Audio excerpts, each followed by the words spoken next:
My stepson deliberately destroyed my car, accusing me of living off his father's money, but what he doesn't know is that his father lives off my money and now no one is paying his college tuition. To provide some background, my husband Thomas and I have been together for 5 years, married for 2. He has a 19-year-old son, Rob, from his first marriage. Tragically, his first wife passed away about 5 years before we met. Rob was only 9 when he lost his mother, and it affected him deeply. He struggled to cope, and as he got older, his behavior became increasingly difficult. When I first met Rob, he was around 13 or 14, and the experience was far from welcoming. He made it clear from the outset that he saw me as an intruder. He told me outright that I could never replace his mother, a role I had no intention of filling, and that he would never accept me as part of their family. I genuinely tried to build a relationship with him, but Rob was determined to make things as unpleasant as possible for me, likely hoping I'd give up and leave. I discussed the situation with Thomas and suggested therapy to help Rob work through his feelings, but Thomas explained they'd already tried various approaches without success. Rob, it seemed, had no interest in making progress. After his wife's death, Thomas hadn't seriously considered dating anyone for a long time. I was the first person he took seriously since losing her. He'd gone on a couple of casual dates before meeting me, but I was the only one he pursued further. From the start, Thomas was upfront about everything, including the challenges with Rob.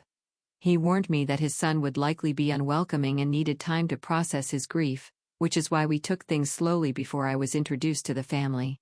We dated for a year before Thomas brought me into his home. Even then, Rob's hostility was immediate and unrelenting. Over the next few years, he frequently lashed out, throwing tantrums and being openly rude.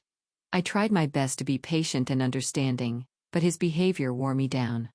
Eventually, I decided to disengage, focusing my energy elsewhere rather than fighting with him. Despite my best efforts, I repeatedly told Thomas he needed to address Rob's behavior. Thomas would occasionally reprimand him, but the effects never lasted. Rob always reverted to his usual hostility. Despite all of this, I loved Thomas deeply and wanted to make our relationship work, which is why I stayed for nearly 6 years, enduring his leniency toward Rob's behavior. But what recently happened pushed me beyond my limit. About 3 years ago, Thomas proposed to me and I accepted.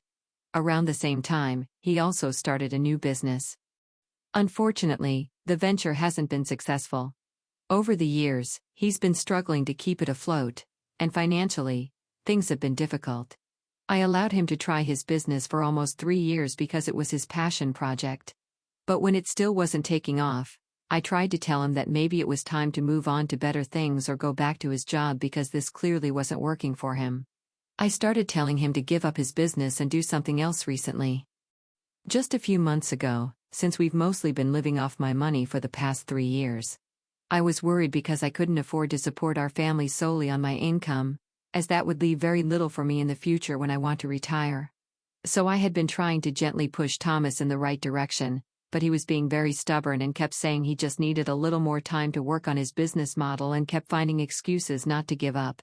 I really wanted to be understanding, but it was becoming impossible to continue supporting him knowing this wasn't working.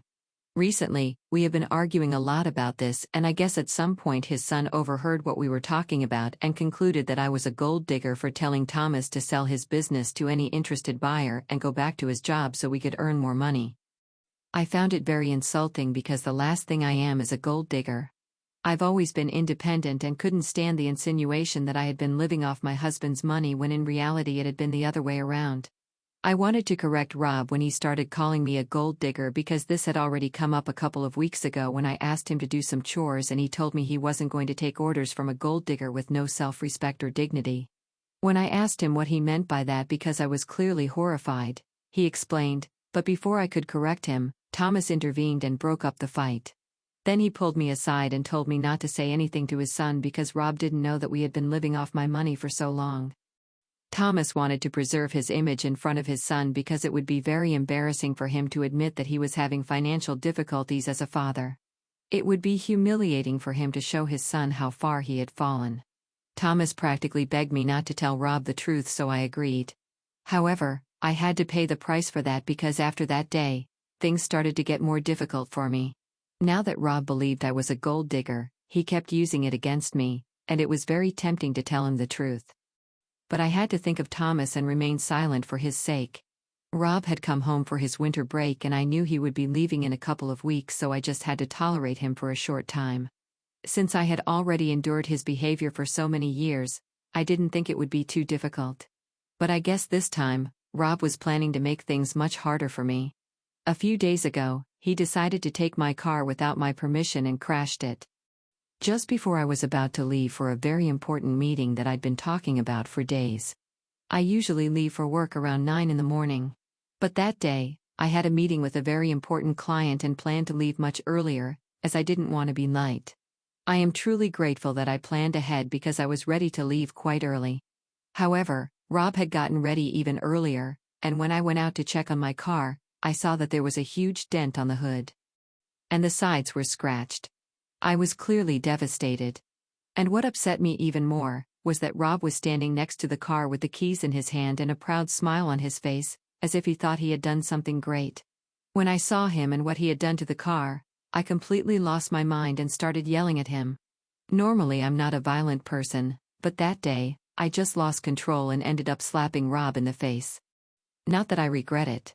He tried to push me, but by then Thomas had come out of the house and had pieced things together, so he was able to hold Rob back before he could do anything else. I was crying because, obviously, I couldn't take the car to the meeting now and would have to take a taxi. Although that wasn't so bad, my car had been one of the first purchases I made with my own money and was quite significant to me. Besides, taking a taxi to such an important meeting for my career with a high-profile client seemed a bit odd. I was really upset about what had just happened, as anyone would be. However, Rob didn't seem to regret anything. Instead, he was yelling at me while his father tried to hold him back, telling me that this should show me my place. He thought I had too much arrogance for someone who depended on her husband to fund her lifestyle, and he found it laughable that I had been talking about this important meeting for days. Even though he knew that at the end of the day, I would be living off my husband's money. Then he started yelling at me, saying that this was my lesson for trying to force his father to sell his business, just so I could have more money for myself. He kicked my car again, called me a gold digger, and spat on the ground, even though Thomas was doing his best to hold him back. That's when I decided that I couldn't hide the truth any longer for Thomas's sake, and I told him everything. I tried to rub the truth in his face and be as unpleasant as I could because I felt he deserved it. I didn't even care that he was only 19 years old and that I was an adult woman arguing with him at that moment. I just wanted to hurt him. I told him how his father's business had been in ruins for the past 3 years and that I was the one who had been carrying their dead weight, but instead of being grateful, he had tried to sabotage me. I also told him that I was the one who had been paying for his college tuition so far. And although his father had promised to pay me back as soon as he could, it didn't matter because I was the one doing it at the time. Therefore, he had no right to speak to me like that or call me a gold digger because, if anything, they were the ones who needed the gold, not me. I could see on his face that he was completely shocked and practically frozen in place, just like Thomas. Then I wiped away my tears and started to leave while I booked a taxi to go to the meeting. I didn't even turn around because I didn't want to give him the satisfaction of seeing me cry. Fortunately, the meeting went well because I had left quite early and arrived on time. I had enough time to compose myself and put on a professional face. And my decision to take a taxi instead of my own car didn't seem like a big deal, so it was probably just in my head. When I got back home, I saw that my car was still in the same position. So I called a friend who has a car repair shop and asked him to take care of it. I don't know why, but just seeing my car in that state broke my heart once again, and I decided not to go into the house. I took another taxi and went directly to a nearby hotel, and I haven't been back home since. The state of my car made me realize how much disrespect I had suffered in my own home. All because Thomas couldn't stand up to his son. I had had enough.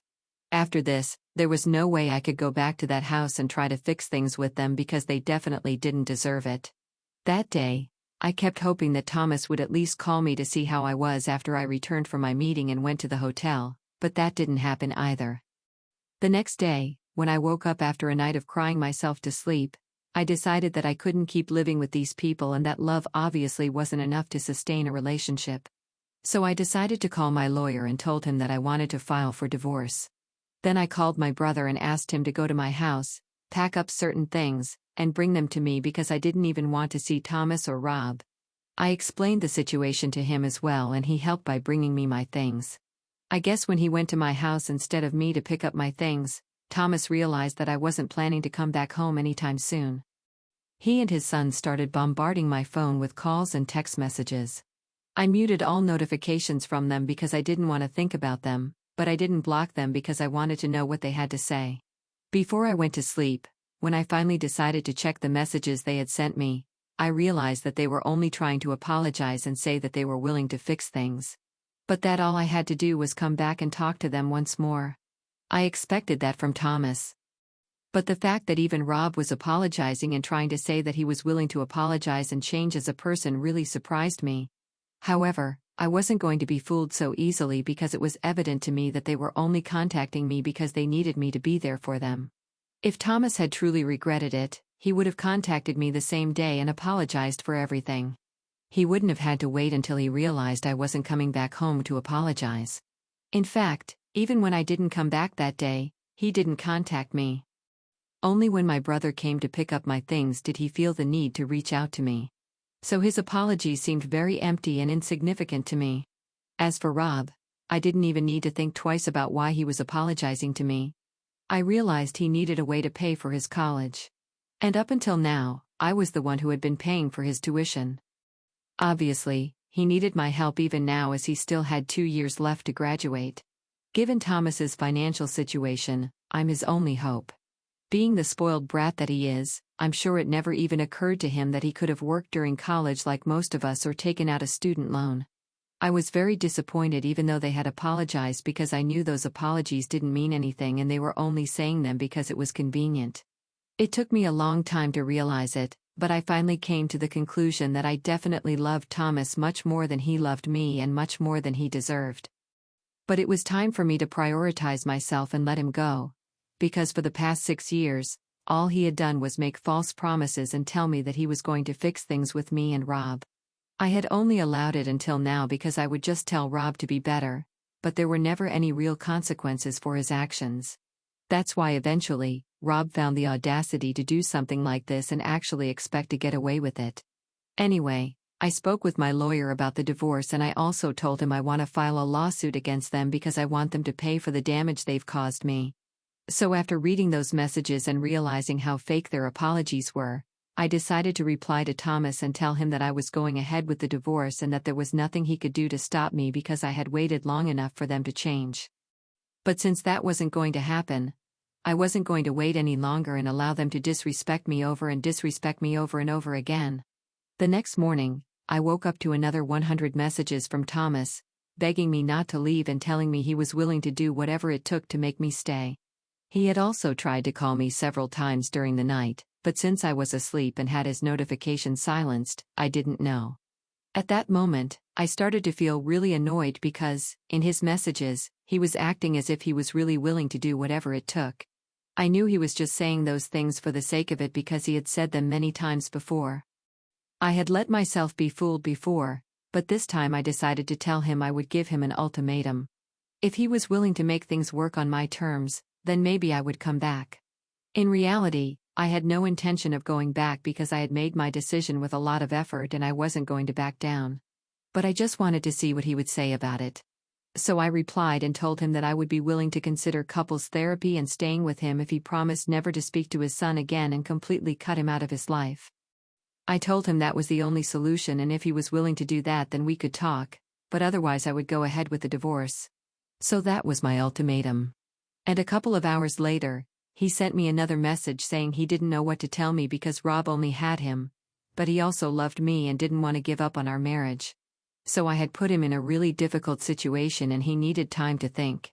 He was begging me not to proceed with the divorce, but I told him that the fact that he was even considering this meant that neither I nor Rob was that important to him, and since he couldn't be loyal to either of us, it would be better for me to walk away completely and make things easier for him. Then I guess he realized I had no real intention of going back to him, and he started accusing me of trying to mess with his mind. His tone really annoyed me. So I decided to take screenshots of that conversation and send them to Rob. Then, I turned off my phone because I didn't want to interact with either of them after that. It's been 2 days since then. And Thomas has been trying in every possible way to get in touch with me because after I sent the screenshots to Rob, he left the house. He felt insulted by the fact that his father was even considering cutting ties with him to make the marriage work. So Thomas has been quite upset with both of us and is blaming me for creating this situation. Telling me I'm responsible for his predicament right now and has been cursing at me. But I don't particularly feel bad about it. For the last 6 years, he had been constantly enabling his son and allowing him to disrespect me over and over again, and I thought this was a very small way to get back at him. Compared to what I've been through, this is practically nothing. He has been claiming that he had done his best to balance Rob and me and had always tried to keep both of us happy, but that's not true. I was never happy anyway. I don't particularly feel bad about what I did, but my brother thinks I should have let it go instead of trying to create a rift between them. He told me it wasn't worth it and that revenge isn't something he generally encourages. I'm confused about whether I should feel bad about this or not, and I need people to validate my decision right now. So, am I the bad one for deliberately creating drama between my future ex-husband and his son who has always hated me? Edit? I stayed with him because I loved him, guys. When you love someone, it allows you to be manipulated. And it took me a long time to realize that maybe he didn't love me as much as I loved him. I think it's pretty common for people to do this when they're trying to take advantage of you, and that's exactly what happened to me, and I'm not going to let myself be shamed for it. There's a difference between someone who is a doormat voluntarily and someone like me who has been manipulated in the name of love. I was making sacrifices to make my relationship work, and it took me a long time to realize that I was the only one doing so, which wasn't fair to me. I can understand that people might think I'm a fool for staying with him for so long, but I don't care. What's important is that I finally found the courage and strength to leave him, so I'm definitely not going to let myself be shamed.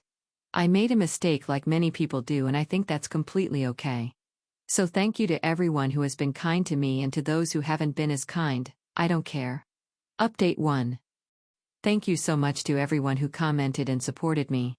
Obviously, I'm going ahead with the divorce. And yesterday, Thomas received the divorce papers. I don't think he's going to contest them, but I think it might be the case because I've requested quite a high amount in compensation given that he's been living off my expenses for the last 3 years. And I'd like him to pay all that back. I don't think, given his current financial situation, he's going to be willing to pay me back. But no worries, we can always make it a long-term payment. Anyway, that's not a concern right now. We'll deal with all of that during our mediation sessions if he tries to impose his own terms. Some people have been worried that my brother and I had a falling out because of my behavior with him, but honestly, it wasn't that serious. My brother is someone who avoids conflict and just told me he didn't think it was a good idea to interact further with him, either with revenge or anything like that. But it's not like he told me to apologize to them or that he tried to cut me off. It wasn't that dramatic. Sorry if it came across that way, but it was just a suggestion, and neither he nor I consider it that important. Thomas and Rob haven't tried to contact me in the last few days, which I'm very grateful for because I don't want anything to do with them and just want some peace and quiet. I've moved out of the hotel I was staying at and am now at a friend's house. I hope no one tries to find me here. Update 2. It's been a couple of weeks, and Thomas and I are going to attend our first mediation session tomorrow. As I expected, he doesn't want to pay the amount I've requested in compensation, which is strange because if for nothing else, he should at least offer to pay for the damages to my car that his son caused. It seems that he has forgotten the fact that he promised to return my money. Unfortunately, I didn't sign a contract or anything like that. But I do have several messages where he casually mentions that he would definitely pay back all the tuition I had paid as soon as he could. So, even though I don't have a contract, that will have to do for now. For everyone who has been asking why exactly I left the house, it's a rental house. Even though we had been trying to split the rent for the past few years, the lease was in his name and I didn't think it was worth fighting over, so I left. I've been looking for an apartment near my workplace. And as soon as I find one, I'll move out of my friend's house and start living on my own again. I can't live with my brother because he has his own family. And even though they've told me I'm welcome in their home, I don't want anyone to have to give up their room for me. Anyway, that's how things stand for now, and I hope the divorce mediation ends soon so I can move on. I've already started actively trying to move on by focusing on my work on other things and trying to distract myself from Thomas. It's not easy even though I know he was toxic for me and it's best to let go. But a part of me will always have a weakness for him. Otherwise, we wouldn't have gotten to this point. And I'm dreading having to see him tomorrow. But I know it has to be done, and who knows, maybe he'll make a mistake and I'll start to hate him. I'm just crossing my fingers that everything goes well. I'll probably be very busy over the next few months until the divorce is finalized. And I don't think I'll have time to keep you all updated on everything that's happening. So if I post any other updates, it will definitely be after the divorce. Update 3. How long has it been? As I promised, I'm back after my divorce. My last update was about 7 months ago and the divorce was finalized last week. Since then, life has been practically a non-stop party. These last few months have been very difficult and exhausting for me. But now that it's finally over, I've been spending a lot more time with friends and family. I'm also planning a trip to Greece with some of my high school friends. I've earned this treat for myself and I'm going to try to enjoy life to the fullest. The divorce process was quite difficult and toxic and I don't want to go into too much detail, but at least in the end, I got back all the money that was owed to me. There's still more to come as he couldn't pay me everything at once. Since then, Thomas has been playing the victim on social media and most of our mutual friends have taken his side. They think I was too quick to ask for a divorce and have been pretending that I never really loved him because it was so easy for me to leave him. They've also called me a gold digger and the most materialistic person they know because I claimed the money that was owed to me. I even had to fight tooth and nail for my money, which delayed the divorce even more. But in the end, I told him that if he didn't pay what he owed, I could sue Robbie and file a theft report, which wouldn't be very pleasant for him. He finally agreed, but don't think he liked any of this. I guess that makes me the villain, but I'm glad to know that these people have shown their true colors. I know for sure that they were never my real friends in the first place. I've cut ties with him and everyone who took his side during the divorce. I don't need this kind of negativity in my life. And as I said, I'm going to enjoy it to the fullest now. I have my friends, my family, and most importantly, I've found myself again. That's all I need. As for Robbie and Thomas, I know they've gotten back together, or at least that's what I think.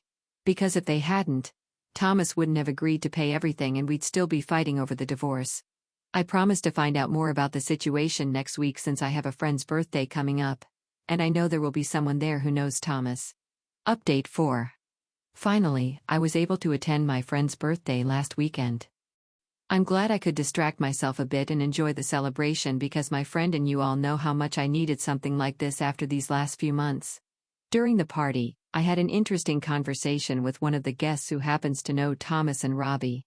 Although, I don't want to give too many details in case Thomas might read this, I thought it would be worth sharing a bit of what I was told. It seems that after all the drama, the relationship between Robbie and Thomas has gone through many ups and downs. Although at first, after everything blew up, they seem to have made some attempts to get closer, the truth is that now they're distant again. Robbie had been hoping that Thomas would at least co-sign a student loan to help him with college, but Thomas isn't in a position to do so due to his debts and the closure of his business, which I'll talk about later. So, Robbie had to drop out of college because he doesn't have savings or anything to help himself.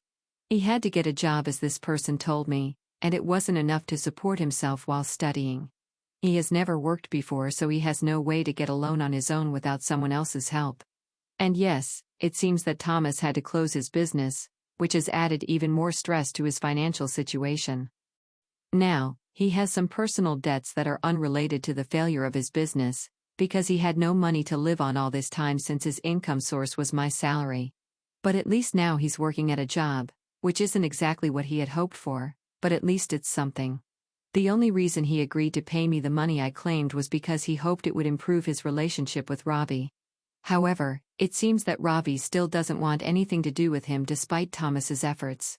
So, although it seems that Thomas has made some moves to try to fix things, the truth is that he hasn't had much success in improving his relationship with his son. I'm not surprised since Robbie has always seemed to be after the money. I even suspect that he was hoping to inherit Thomas's business. At least when he thought it was profitable. Now that all of that is gone and his father can't even help him with a loan, he has cut ties with him. I also think my screenshots may have helped with this or at least fanned the flames of the dispute. But it's true that Robbie seems to have overlooked these things if he was willing to fix things with his father in exchange for a loan. Anyway, I'm glad to be out of that family dynamic.